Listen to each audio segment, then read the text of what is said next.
Sveiki draugai, montuosime vaizdo registratorių Mio į visišką elektromobilį BID. Šis vaizdo registratorius turi priekinę kamerą 4K raiškos ir turi galinę kamerą, bet mes jos nedėsime, o montuosime atskirą kamerą, kuri turi gale 2 kameras ir pasakysiu, kam tai yra svarbu.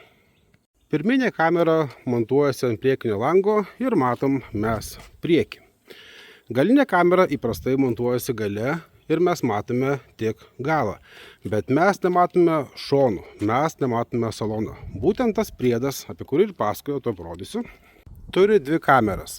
Reiškia, mes su viena kamera filmuojame nuo galo į galą, o su kita kamera nuo šio lango filmuojame į priekį, bet filmuojame plačiai taip, kad matosi viskas per šoninius langus. Taip, kad jeigu kažkoks įvykis yra ar gale, ar mašino šonuose, o būna kartais ir čia įvykis įvyksta, ar priekį, mes su 3 kamerom matysim bendrą vaizdą aplink visą mašiną. Puikus sprendimas, belieka eiti montuoti.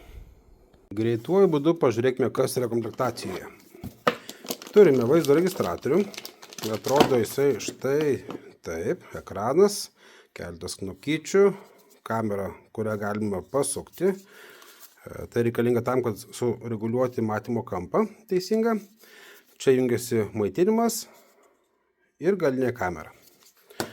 Toliau, komplektacijoje turime galinę kamerą, kurios mes nemontuosime dabar. Turime laikiklį klijuojamą prie priekinio lango ir jis dėsis registratoriaus priekyje.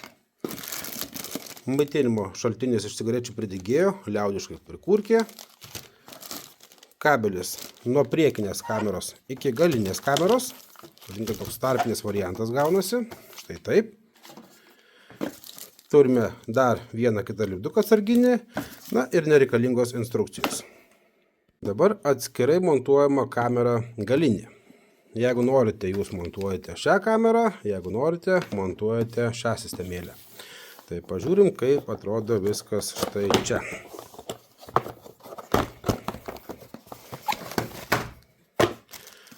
Turime galinę kamerą.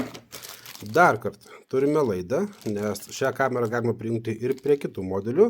Ir jeigu jūs įsigijote versiją tik su priekinė kamera, galite paskui vėliau nusipirkti būtent šią kamerą. Bet ar palaiko jūsų registratorius šią dvigubą galinę kamerą, pasitarkite su mumis prieš perkant. Na ir lipdukas. Nieko čia daug nėra. Ką, keliauju montuoti? Tiesa, pamiršau. Dažnai klausite, ar yra atminties kortelė komplektacijai. Ne, prie vaizdo registratorių kortelės niekad nebūna. Įsigijat savo arba turite jau savo ir patartina naudoti didesnės spartos, patikimo gamintojo ir didesnės talpos. Nes kortelės dėja nuo to pastovaus darbo, vadinkim, žūva, jas, taip liaudiškai tariant, nužudo tas ciklinis pastovus non-stop darbas. Kuo kortelė didesnė, tuo perrašymo ciklas kortelės bus ilgesnis. Kuo kortelė yra mažesnė, tuo ciklai eis greičiau. Būtent tie ciklai ir žudo korteles. Turėdami didesnės talpos kortelę, jinai tarnaus jums ilgiau.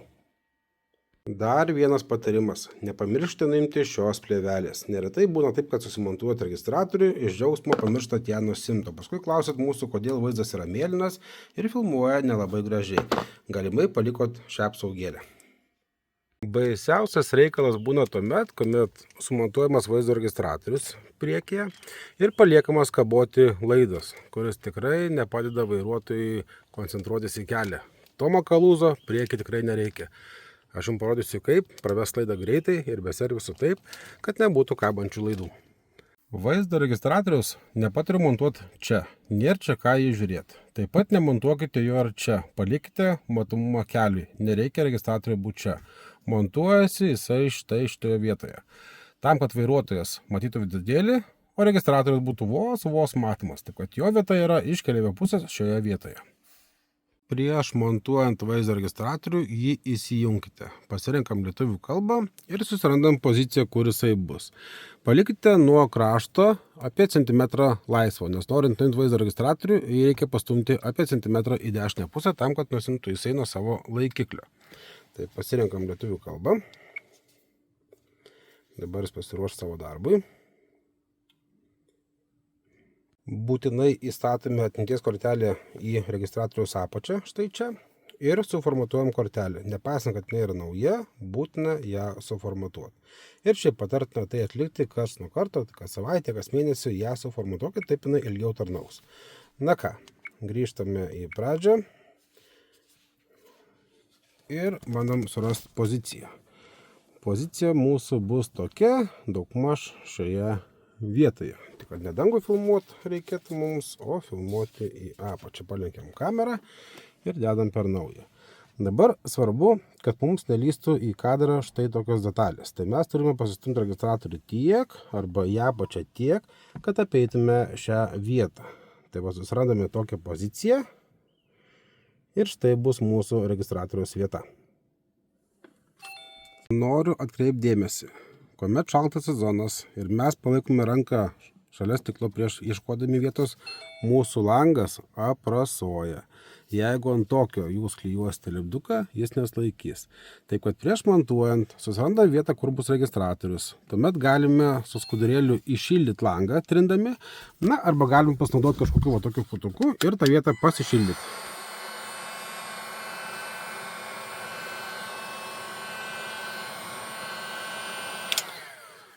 Nusiriebalinam, nusivalom ir montuojam vaizdo registratorių. Registratorius jau vietoje, mes jį kol kas nuimsim ir paspausime patį laikiklį taip, kad būtų kuo mažiau šitų burbulėlių. Štai. Sekantis patarimas jums yra susitvarkyti kadruotę. Tai reiškia, mes turime nefilmuoti į dangų, o mūsų vidurys ekrano turi būti daugmaž taip, kad centras horizonto būtų daugmaž ties viduriu. Tai pasukam į apačią. Sekantis mūsų darbas yra sutvarkyti laidus, kad nebūtų šitų visų kabančių pakaruoklių, nes jie labiausiai ir erzina. Tai pas mašiną stogas niekad nebūna čia priklijuotas, čia galima užkišti laidą. Toliau yra šita dalis, taip pat užsikeša laidas. Perėsim mes paskui prie durų gumos ir nusileisime į apačią. Čia toliau būna pas kažką saugiklinės, arba galim tiesiog laido perteklių dėti į dėtuvę, liaudiškai bardačioką. Mūsų cigarečių pridegėjas yra štai va tenais, laido likutis likščia, instaliacija užtruks kokią 1 minutę. Na va, minutė laiko, laido nesimato, laido nesimato taip pat, visa kita yra čia nesimato, vienintelė vieta, kur matosi laidas, yra štai šita.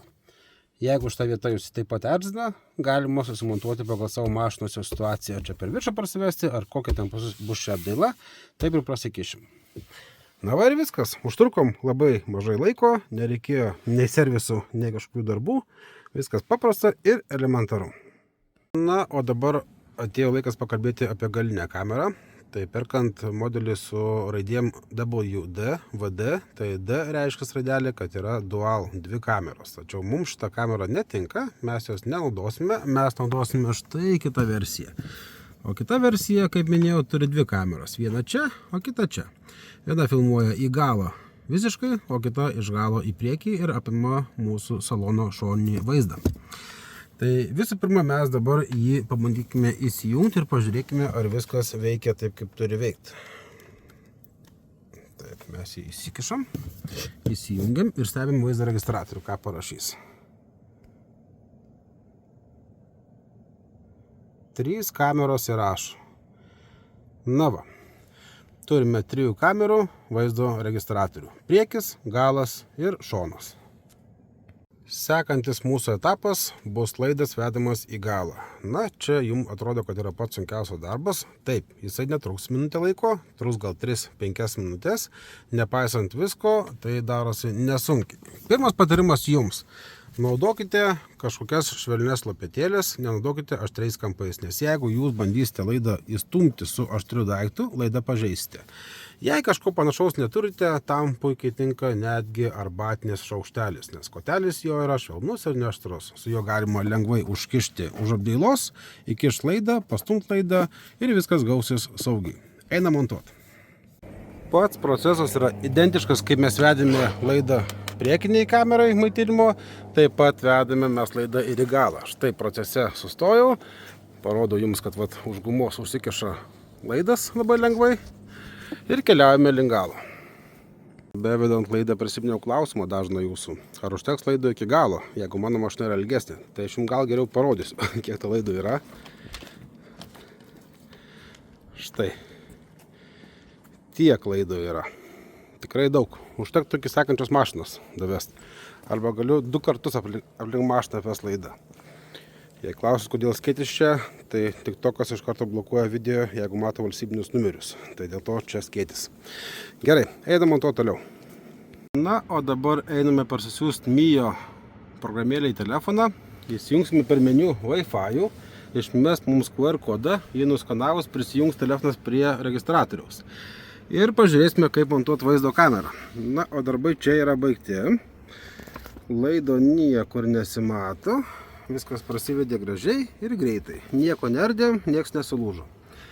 Dabar laido perteklių mes sudėjome štai į šią vietą. Kadangi čia buvo didesnė ertmė, tai mes tiesiog užkišome savo įrankį ir sustūmėm laidą į vidų.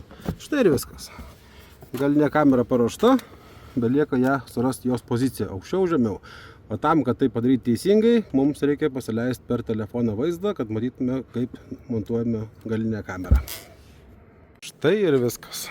Galinė kamera net nesimato, kad jinai yra mašinoje. Matom galą, matom šonus nuo galinės kameros ir matom priekį.